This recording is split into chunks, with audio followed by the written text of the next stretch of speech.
Hey guys, what's up? Zach at ZR Chess, and today I wanted to go through some beginner resource here on what I think beginners should know and what they should be going over and making sure they have a good grasp on. So this is 7 tips for beginners to chess and what just tips I have for how to get along. And so the first one is a big one that every single beginner does. I did this as a beginner because it's so much fun. It's don't spend all your time studying on openings. So you don't want to spend all your time on openings because there's so much more to the game. There's the middle game, there's the end game, there's tactics, and spending all your time on opening theory is not going to help you that much, especially in the beginning when you're playing low level players, and especially if you're learning all these different openings. I know I like to put openings on my channel, and it's great to know and learn and find an opening you like. I recommend sticking with about 2 or 3 openings, maybe at least one for white and one for black, and know those openings fairly well. Study those openings, but you don't need to know 5 or 6 different openings. You don't need to know, E pawn openings and D pawn openings and C pawn openings. You just need to know a few because, as Bobby Fischer said, it's better to be great at one opening than adequate at many. That's not a direct quote. That's I'm paraphrasing here, but so don't kill me on that. But that's about the whole gist of that. Just make sure you're spending your time on things that matter. Knowing an opening that you're going to use often is important, but don't worry about learning a bunch of different openings. It's an easy trap to fall into when you're starting out. Next, this one goes up to before intermediate. It's watch out for backward knight moves and lateral queen moves. They say these are very hard to spot for beginners because it's counterintuitive to what you're knowing. Queen moves, we always think of the diagonals. We think of like up and down, but side to side, a lot of times we miss certain ones, especially with the knight moving backwards. So let's go over a scenario here.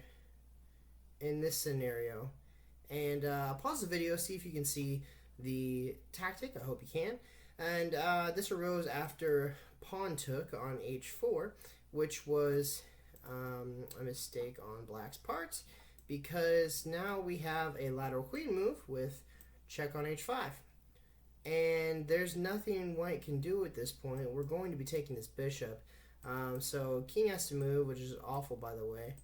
And then we take that bishop. And the whole point here is you'd be surprised how many people fall for this kind of attack. Not this exactly, I just made this up. But in general, a check and then take a piece. With a lateral queen move. It's very common. I fall into it every now and then, and it's good to think about, to watch out for queen lateral moves, no matter where the queen is on the board. And let's go through this puzzle here I created, and it's black's turn to move. Looks like black has a clean piece here.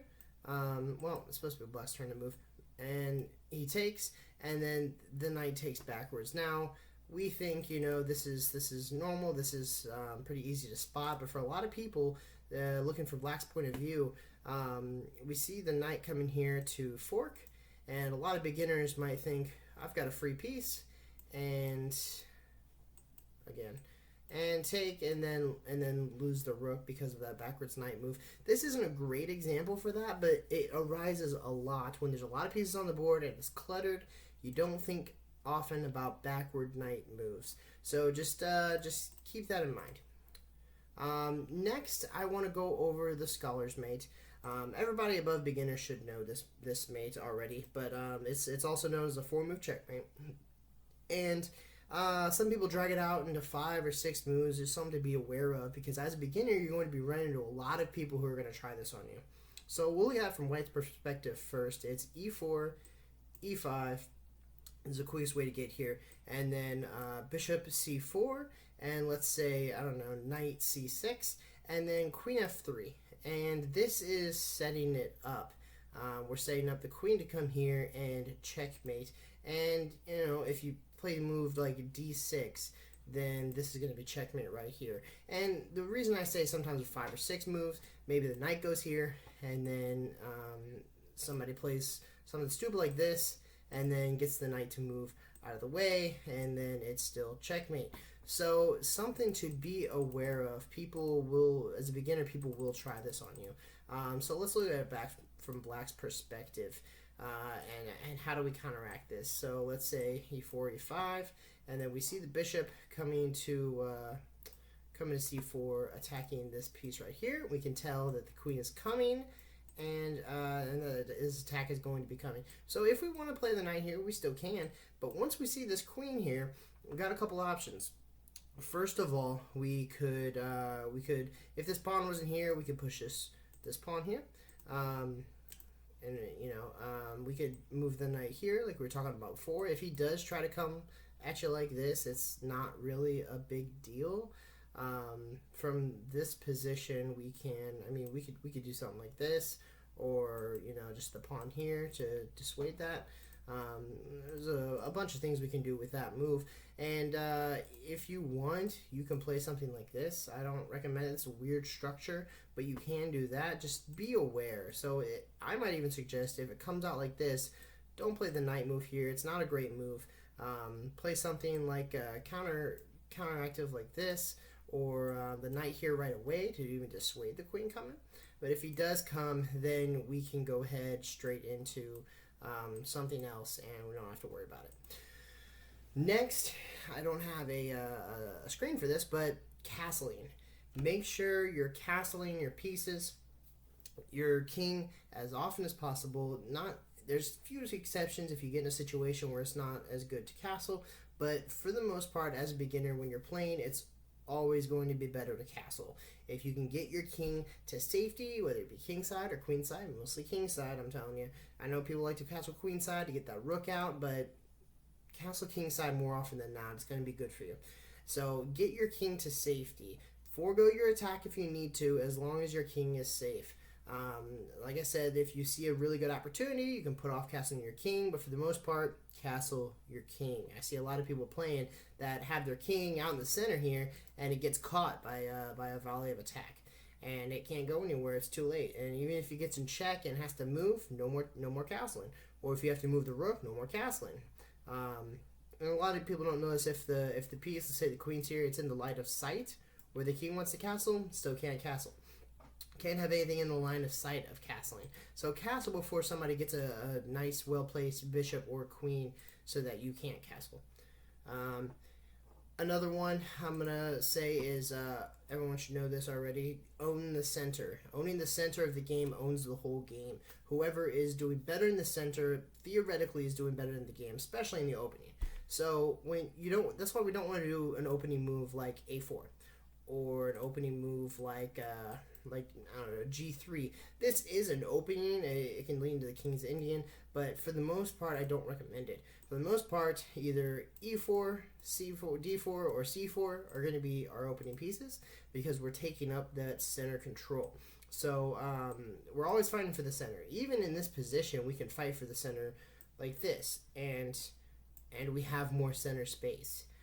Even if the knight comes in, we have to head back. This isn't great for white, but if you can look, we've got more center space with our pawns. So in general, we want to be fighting for center control, especially these 8 squares right here. These are where they're going to be controlling the whole game. If you can get a well-placed bishop or a knight in here, or I don't recommend your queen early game, but any of these pieces and pawns as much as you can, then you're going to be really impeding your opponent's position. Next, what do we have here?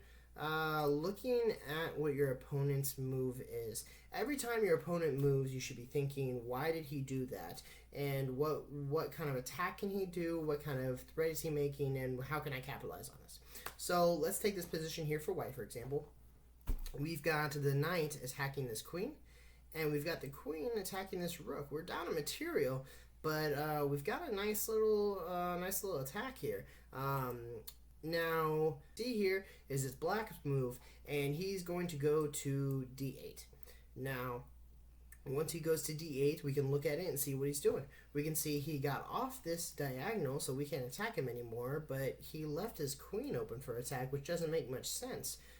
He saved the wrong piece, could be what we're thinking here, but we need to look deeper, because if we take this queen, he's got a checkmate here. And that was his plan all along. So if we look here first and see what he's doing, maybe we'll recognize that a checkmate could be coming, and we cannot take this queen. So make sure you're looking at, when you play something like this, make sure you're looking at what your opponent is doing every single move. Make sure you know why he moved a certain piece and what you can do about it. So whatever he moves, just make sure you're paying attention. Don't just get caught up in your own plans. You might have a really good plan going on, like this, like attacking the queen, and just make sure you don't get a sneaky mate done on you. Make sure that you're looking at his plans as well as your own. Lastly, what I got for you is watching pins. So I got a position here that can come from a Roy Lopez opening, and it is pretty often that something like this will occur. So this is a minor example, but major examples have been done too. Make sure that you're watching these pins. For instance, here, white to move and gain center control. So white moves e4 here. And the reason it's gained center control is because if the pawn takes, knight takes, and the knight is pinned to the queen. He can't take back. If he takes back, we're going to take his queen and do great. So he is in a pin right here. We just won a pawn, and we took center control, which is great for us, obviously, like we were just talking about. And so if we see it again from black's perspective here, let's flip the board. So looking at it from black's perspective, we can see that we have this pin. If it was our turn to move, we want to break this pin as often as possible. So if white plays something like this, we're going to break this pin so that this knight is free to move again. We don't want pieces being stuck that aren't able to move. So we need to make sure that we are breaking these pins as much as we can. So piece comes here, and then we go ahead and are able. We can't take because of this pin. So he takes back. We definitely can't take here, even if we do take there. And we can't not take, because if we play something else, then he comes here, and we're pinned, and this pawn is going to win our knight.